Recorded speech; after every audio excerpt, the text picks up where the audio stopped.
And thanks for staying on. The newsfeed late night continues now. President Cyril Ramaphosa has said that the party is standing firm in its resolution to hold members accountable, stating that officials will finalize guidelines that will be applied in instances where members of the organization are formally charged with or convicted of or reported to be involved in corruption or other serious crimes. To help us unpack this, I'm joined now by our politics editor, Sbu Ngalo. Sbu, it's good to have you with us.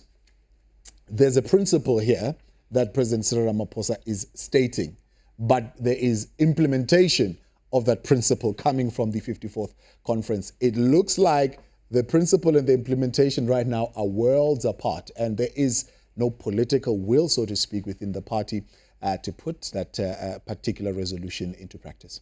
Look, Thabo, I wouldn't blame you for that perspective, precisely because you have President Ramaphosa announcing today that the ANC's National Executive Committee has taken a decision to, one, ask the officials, which is the top six, to bring or to create guidelines on how the party deals with members or leaders that are charged or implicated in acts of corruption. This is exactly the same line that was in the statement of August. Yeah. They said the same thing. Yeah. So the question then is that what has happened in the intervening period between August and December? But I think at the same time, the interpretation there is that the ANC's officials did not want to deal with this hot potato. Right. Hence, they've kicked for touch, and now it's in the hands of the Integrity Commission. So I think what they're trying to do there is that they subject Ace Magashule subjects himself to the Integrity Commission, and when the Integrity Commission hears his case and makes a decision, then it becomes easier for them to implement. Because remember, the last time an official of the ANC was charged or was removed from position, an NGC of the ANC in 2005 reinstated him, and that man was Jacob Zuma. Yeah. And Jacob Zuma eventually became president of the ANC. So I think the leadership of President Ramaphosa, while he's talking tough on corruption, at the same time he's playing a very delicate political game to try and not to alienate any forces. But I think it's inevitable. If you take it... Delicate political games that possibly could indicate that he doesn't have firm grip on power in this party, because one would have heard, and you will tell me what your sources are telling you, as far as this weekend was concerned, it was a matter of whether or not the step aside rule is implemented or it's not. Mind you, it has already been implemented on some other people who have already been set aside, all right? But the whole issue was now around the SG. And when you go in with that in mind, you're coming out with this, neither here nor there decision to say, let's go to the Integrity Commission, which we know doesn't have teeth. It has not done anything. People just go there and they appear. Others, they even go and appear and they say, no, I'm going to continue with my job in Parliament. We're going to listen to what those folks are saying. President Cyril Ramaphosa comes out of his appearing week. Look, the issue of power and in politics, there is a political power. In fact, power is fluid, in that you may walk into a meeting appearing strong and appear and come out on the other side. When Thabo Mdluli fired Jacob Zuma in 2005, he was a very powerful person.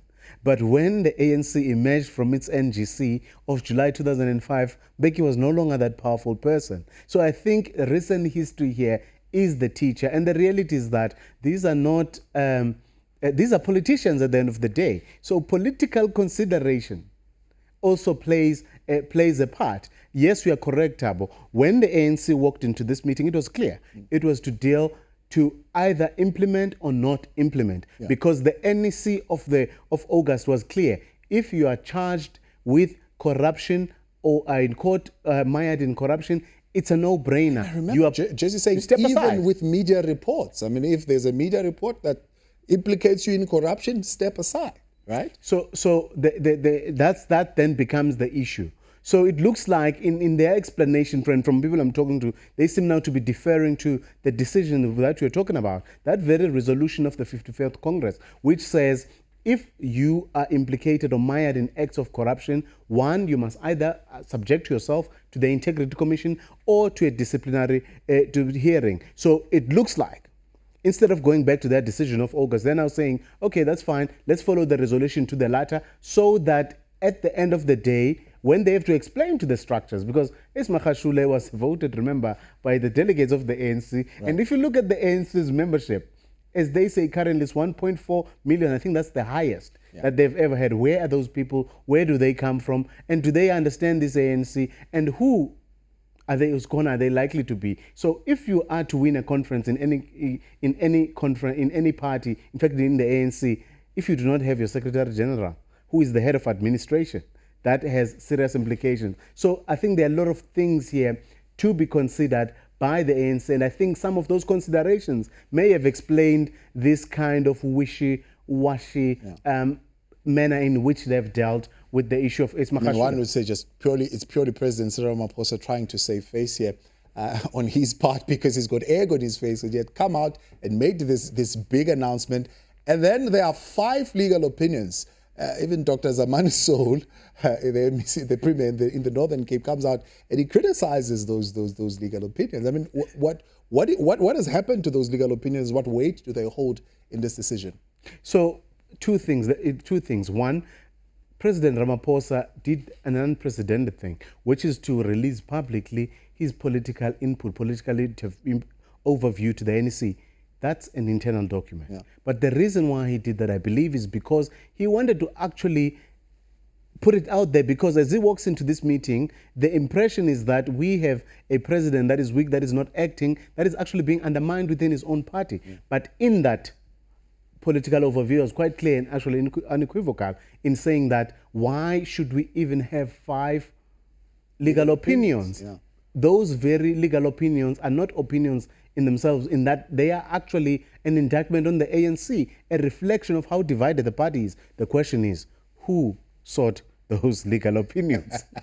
All right, we've got some breaking news. News just in. ANC Gauteng charges former MEC of Health Bandile Masuku and President Spokesperson Khusela Diko over the PPE scandal. To talk more on those issues, I'm joined now by ANC Gauteng spokesperson Bones Modise. Bones, good evening, and thank you very much for your time on the news feed late night. What has led to this decision? What are the legal bases of the charges being put against those two? Good evening to you, Mr. Mdluli. Good evening to your viewers.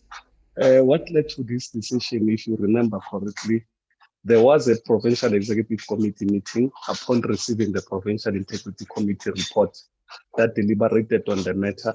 And the final decision was that in order for comrades to be fully cleared of any wrongdoing, making sure that there's no more cloud over their heads, the comrades ought to be subjected to the disciplinary committee so that this matter can be put to finality once and for all. Because for the longest time, people begin to believe that this issue of discipline or discipline in the organization, people appearing before integrity committee is just for show, and nothing really happens. And we want to assure the people of Gauteng that we are serious as a province in relation to issues that speaks to corruption. So essentially then, what does this mean for their membership? Those 2 members, is their membership suspended? Are they still active within the party? Will they still be performing duties as members of the ANC? Well, the decision in that meeting that I'm referring to that was taken was that they will not be actively involved in the organizational activities. Any program of the ANC within the province of Gauteng, they will not be able to attend it. They will not show face, so that they give at least credibility to the process that we're engaged on as an organization. Now, who are those who are set? I believe the disciplinary process will now start next week, and who will be chairing that particular process and looking over these matters? Well, as I speak to you now, I can confirm with you that the Provincial Disciplinary Committee organizational is chaired by Comrade Ntombi Mekgwe. But remember, Comrade Ntombi Mekgwe, when the issue of Comrade Bandile and Comrade Khusela and Comrade Loyiso started, she was part of our meetings. She would have engaged in the decisions, because we never knew that it will get where we are today. And therefore, there has been a request that Comrade Ntombi must not chair.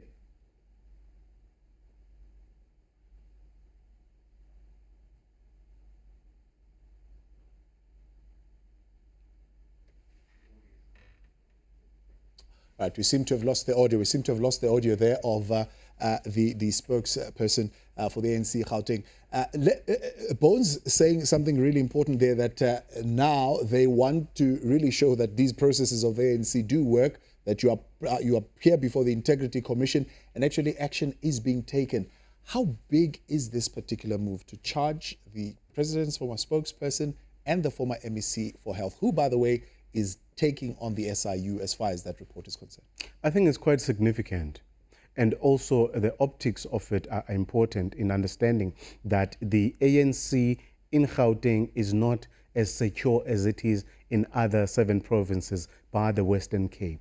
So when it comes to issues of corruption, as it goes to the local government elections in 2021, having lost, in fact not having won an outright majority in Tshwane, Oguruleni and Johannesburg, the party has to be seen to be firm. And so throughout it has always acted in that manner. But I think that in also meting out justice and the issue of fairness becomes important, that if you suspend members, then you ought to move with speed to actually ensure that they are brought to justice. In fact, the interesting thing actually is what evidence does the ANC have against them, and if they believe that, or they have good enough reason to believe that the 2 have a case to answer. Yeah, Bones is back with us, and maybe you want to just put questions to him as well. You can go for it. It looks like I'm not sure, Bones, if you can hear me. What I'd like to understand is that, given the fact that you've gone forward, you've proceeded to lay charges against the 2 members, that would suggest that as a party, you now either have prima facie evidence of wrongdoing on their part. Do you have such evidence? And did that influence your decision to lay charges against them? I don't think it's a question of prima facie case or evidence as we speak now, but more of an organizational process, because you would remember that I think you just indicated that when someone has been suspended, there's a process that must bring that suspension to finality. And the PEC was very clear that in this instance, for Comrade Bandile and Comrade Masuku, because there's this cloud hanging over their heads, a big, very big cloud of corruption and maladministration. The only process that will finally clear their names is the Provincial Disciplinary Committee. Have they received these charges? At the weekend, it was unclear whether or not they had received these charges. Do we know that now they have formally received those charges? The charges have been received by both comrades, and where they are now, having read the charges, I'm sure they are preparing themselves, and if there's any other people that they would want to bring before the Provincial Integrity Committee, they're working on that. Yeah. The MEC, or former MEC, remains a member of the provincial legislature. What happens as far as that position is concerned? I'm not sure if I understand what you mean, what happens as far as the position. Does he remain a member of the provincial legislature? There's been concern that has been raised around what happened. Is he placed on suspension? What actually happens? And is there somebody that will replace him in that legislature? For now, I can tell you that Comrade Bandile Masuku is a member of the Gauteng Provincial Legislature. And probably until the issues of SIU or issues of disciplinary committee are finalized and there's a recommendation or there's an outcome from the from the disciplinary committee that seeks to suggest otherwise, Comrade Bandile is a member of the provincial legislature. And how is this process affected by the fact that he is challenging that SIU report? While he's challenging the SIU report in his personal capacity, and this SIU report speaks to him as a former MEC of Health, and what we are doing as the ANC is an organizational process. So those are 2 different things.